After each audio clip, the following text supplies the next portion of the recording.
Antes de começarmos, advertimos fortemente a discrição do público. O seguinte é apenas para fins educacionais e de entretenimento. Este é o testemunho literal do Tribunal Federal no julgamento de Sean Diddy Combs, conforme relatado pelo Inner City Press. O tribunal estava em silêncio absoluto quando o juiz chamou a próxima testemunha. Todos os olhos se voltaram para trás quando um rosto familiar avançou, um que ninguém esperava ver. Usher Raymond, o astro do R&B vencedor do Grammy, estava prestes a testemunhar, não sobre sua música, não sobre uma disputa de gravadora, mas sobre o que realmente aconteceu nos bastidores do império de Sean Diddy Combs. Por anos, Usher ficou em silêncio. Ele jogou o jogo, sorriu em entrevistas, evitou perguntas. Mas agora, com Diddy enfrentando acusações federais de tráfico, coerção e um esquema criminoso de abuso, Usher finalmente decidiu contar a verdade. E a verdade, ele diz, o consumia, vivo. Desde o que testemunhou aos 14 anos sob os cuidados de Diddy, até o que mais tarde descobriu sobre os cantos mais sombrios da indústria do entretenimento. Este testemunho não é apenas chocante, é histórico e pode mudar tudo. Usher começou relembrando o dia em que sua mãe disse que ele iria morar com Diddy em Nova York. Na época, ele tinha apenas 14 anos, recém-saído de seu álbum de estreia e ansioso para subir na indústria musical. L.A. Reid havia arranjado a mentoria, acreditando que estar perto de Diddy aceleraria o sucesso de Usher. O que ninguém esperava era o tipo de mundo que ele encontraria. Eu pensei que ia aprender a ser uma estrela, Usher disse ao tribunal, sua voz firme mas contida. O que eu vi foram coisas que nenhum adolescente deveria ver. Usher testemunhou que desde o momento em que entrou no penthouse de Diddy em Midtown Manhattan, o ambiente era de excesso. Champanhe no café da manhã.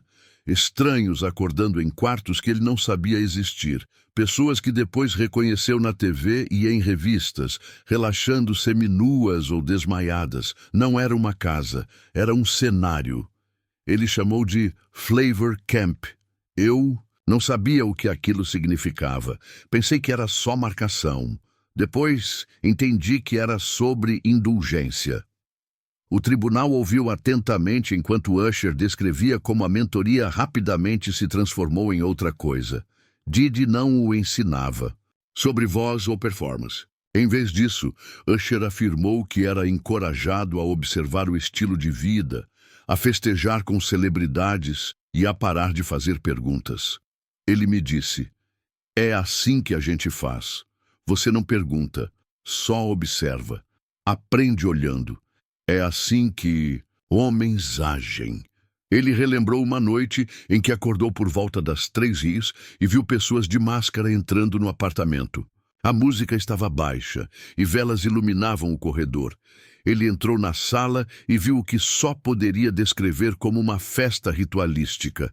Não era só sexo, havia estrutura, câmeras, listas e ninguém parecia surpreso. Pensei que talvez fosse um set de filmagem.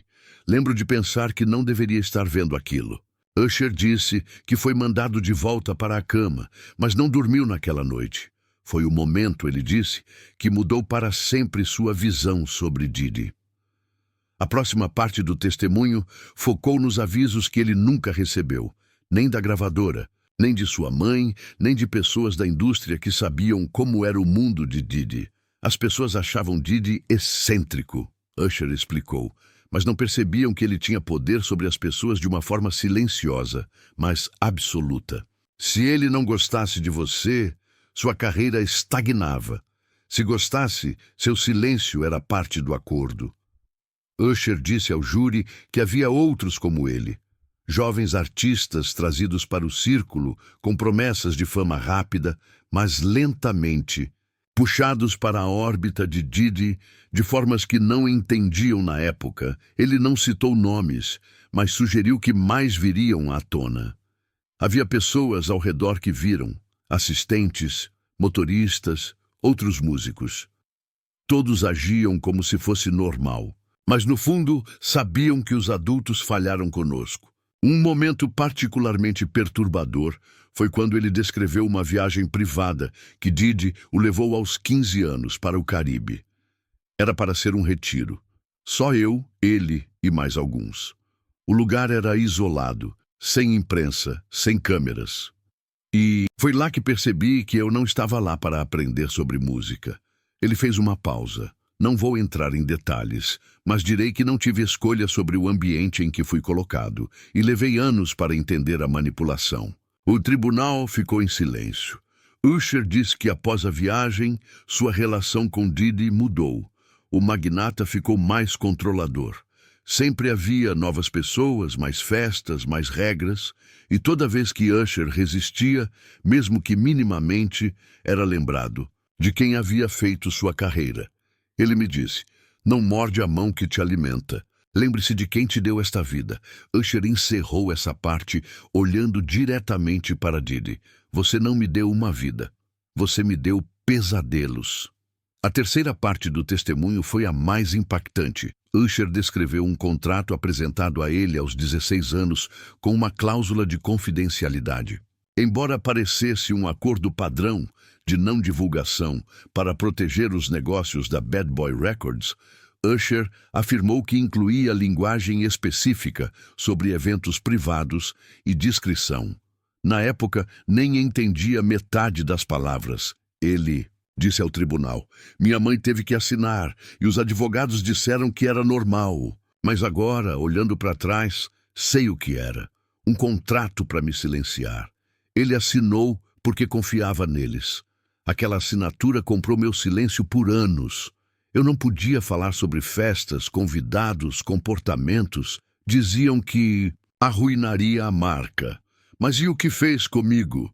Usher disse que a cláusula foi invocada anos depois, quando tentou falar sobre o que viu. Em 2009, estava preparando uma entrevista para uma grande publicação. As perguntas ficaram pessoais. De repente, recebi uma ligação do antigo time jurídico da Bad Boy. Eles lembraram meu NDA. Disseram: esperamos que não esteja arriscando sua reputação. Ele desistiu da entrevista. Mas não era só sobre os advogados. Usher afirmou que recebeu ameaças veladas de pessoas ligadas a Didi, pessoas com quem não falava há anos. Você acha que saiu daquele mundo, mas ele nunca sai de você. E se você pisar fora da linha, há consequências, não só para a sua carreira, mas para a sua segurança. O tribunal ficou imóvel quando Usher mostrou uma cópia do NDA. O juiz aceitou como prova. O documento incluía termos sobre documentação, audiovisual e reprodução não autorizada. Frases que agora soavam sinistras, considerando as alegações sobre o suposto arquivo de vídeos de Didi. Aquele documento me fez sentir louco por anos. Usher disse, a voz falhando. Como se tudo o que vi, tudo o que senti não fosse real, porque não podia falar. Usher então revelou um diário pessoal que mantinha desde 1998, originalmente para anotar letras de música, mas que se tornou um registro de suas experiências com Didi. Em uma entrada de março de 1999, ele escreveu: jantei com Didi e 3 executivos que não conhecia. Eles só falavam sobre lealdade. Disseram: lealdade mantém você na estrada, honestidade te manda para casa. Didi riu. Outra passagem de outubro de 2000 descrevia uma noite em que Usher recusou um convite. Muitos segredos, muitas máscaras. Didi diz que é a cultura, eu discordo. Por que nunca contou sobre essas anotações? O promotor perguntou. Usher balançou a cabeça. Tinha medo de perder tudo. Não achava que acreditariam em mim.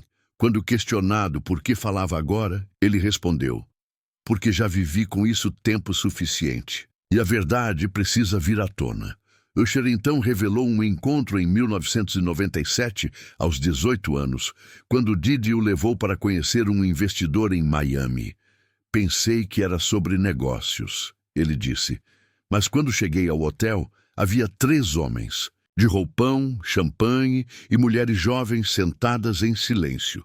Um deles me perguntou: quer ser lembrado para sempre? Ele não falava de música. Usher saiu. E depois disso, portas se fecharam. Fui retirado de uma turnê. Um produtor cancelou colaborações. Ninguém disse que era por causa daquela noite, mas as oportunidades sumiram. Ele também testemunhou que Diddy lhe mostrou um vídeo perturbador de outro artista jovem. Ele riu enquanto reproduzia. Era algo que aquele artista nunca teria aceitado, a menos que forçado. Diddy ameaçou você? O advogado perguntou. Usher pausou. Ele não precisava. As pessoas ao redor dele faziam isso. Não com palavras, com silêncio e exclusão. Foi quando ele percebeu que a fama não era mais sobre talento. Era sobre submissão. Era assim que você permanecia famoso no mundo de Diddy. Usher então falou sobre Justin Bieber, a quem mentorou no início da carreira. Ele descreveu como Diddy começou a convidar Bieber, então com 15 anos, para festas, chamando de acampamento do sabor, o mesmo termo usado com ele anos antes. Em 2011, Bieber ligou para Usher em silêncio. Depois disse: quero ir para casa. Quando se reencontraram, Bieber não olhava nos olhos. Usher confrontou Diddy. O que você está fazendo com esses jovens? Diddy riu e respondeu: o mesmo que fizeram comigo. É assim que o jogo funciona. Foi a última conversa séria entre eles. Usher também revelou que em 2018 recebeu uma ligação anônima. Diga a ele para calar a boca, ou nós a calamos. Ele olhou para a mesa da defesa. Vocês sabem de quem foi. O momento mais chocante foi quando Usher descreveu uma festa em 2002, em Hollywood Hills, onde percebeu que Diddy não era um mentor. Era algo muito mais sombrio. Telefones foram confiscados. Havia contratos com NDAs agressivos, pessoas que não eram artistas nem executivos, apenas observadores.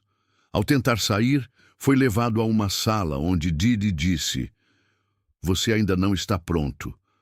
Acha que isso é sobre música. É maior que isso. Usher nunca mais voltou a uma festa de Diddy.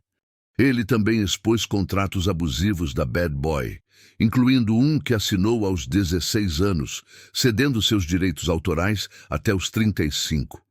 Não sabia o que estava assinando, só queria cantar. Artistas como Carl Thomas, Total e o falecido Craig Mack teriam sido vítimas do mesmo esquema. Um contador privado chegou a mostrar a Usher 4,3 milhões de reais em royalties retidos. Quando questionado, Diddy riu. Se soubesse o que realmente te devem, não dormiria. Vários artistas aceitaram acordos em silêncio. Um deles desapareceu após ameaçar falar. Vi Diddy ordenar a destruição de fitas demo desse artista. Não sei onde ele está hoje, mas lembro do medo dele. No final, Usher quebrou ao explicar por que demorou a falar, porque pensei que devia algo a ele. Achei que, calado, poderia seguir em frente, mas não se pode ser grato a uma mentira. Ele revelou que, em 2001, após o álbum 871, desapareceu por uma semana, internado em uma clínica psiquiátrica sob nome falso, diagnosticado com TEPT por traumas da época com Diddy. Cheirava a velas iguais às dele, e congelei. Vi coisas que nenhuma criança deveria ver.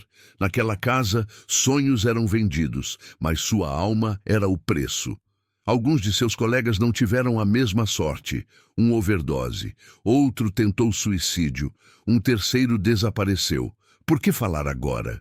Em 2001, ninguém acreditaria em mim. Diddy era intocável, mas o mundo está pronto para ouvir. O tribunal ficou em silêncio. Não apenas pelo testemunho, mas pelo que ele representava. Décadas de segredos na indústria musical, finalmente trazidos à luz. Usher não falava apenas por si.